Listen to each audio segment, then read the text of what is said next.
நம்மளோட உழைப்பு மட்டும் கொடுப்போம், பலன் தானாக வருங்க. பலாப்பழம் ஒரு மாதத்துக்கு முன்னாடி ஒரு ஷார்ட்ஸ் போட்டிருப்போம். 1 மாதம் 1.5 மாதம் இருக்கும். திடீர்னு பார்த்தா அதில் நிறைய பிஞ்சு விட்டுருந்தது.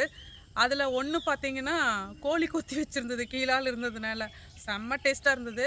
மித்தது ஒரு 3 இருக்குது. அதில் எது நல்லா இருக்கோ அதை பார்த்து கட் பண்ணலான்னு சொல்லி போயிட்டுருக்கோம். நிறைய டைம் நம்மளுக்கு ஏமாற்றங்கள் இருந்தாலும் ஒரு சில சமயம் நம்மளோட உழைப்புக்கு பலன் கொடுக்கும்போது அது நல்ல ஒரு உத்வேகத்தை கொடுக்குங்க.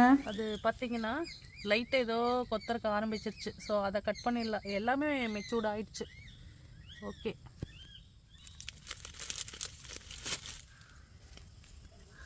இது என்ன கம்லீஸ் பலான்னு சொல்லி கொடுத்தாங்க. கம்லீஸ்னால் என்னென்னு நெட்டில் போயிட்டு பார்க்கும்போது கம்லெஸ், அதை தான் கம்லெஸ்ஸுங்கிறத கம்லீஸ்ன்னு சொல்லி கலோக்கிலாம் சொல்லி கொடுத்தாங்க. ஸோ இதில் ஒன்று வெட்டினதில் பார்த்தீங்கன்னா உள்ளே அந்த பசவே இல்லை, அந்த பால் வடிகிறது அதிகமாக இல்லை.